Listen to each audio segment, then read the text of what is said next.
Tara Lee Cobble of the Bible Recap podcast and book, and today you and I get to talk about the verse of the day, Proverbs 19:17. Here's what it says.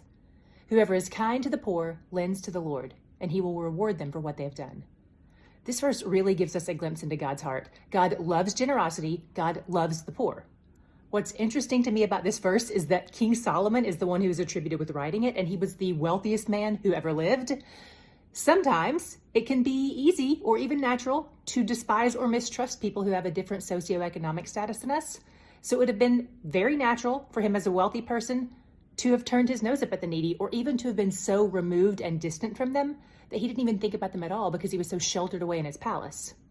But not only was Solomon the richest man who was living, he's also the wisest, according to 1 Kings chapter 4. And in his wisdom, he wrote this proverb about generosity. One thing I love about this proverb is that it shows us that God identifies himself with the poor. Solomon says giving to the poor is like giving to God himself. It's lending to the Lord. And then we see that God responds to generosity with generosity of his own. He rewards those who are generous to the poor. Now, to be fair, it doesn't say what he rewards us with. We can't go around assuming that this means that if you buy a poor person a $10 dinner, that you're going to find a $20 bill on the sidewalk. That's not necessarily how this works, and that's actually a good thing because God's generosity occurs on a much bigger scale, on an eternal scale.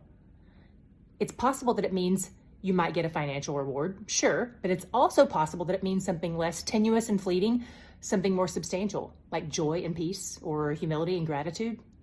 Maybe he rewards you with greater character. After all, the very act of generosity is demonstrating that you trust God to provide.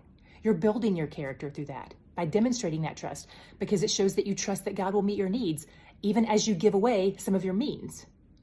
So today, how will you be generous? Today, how will you demonstrate God's love to the people around you?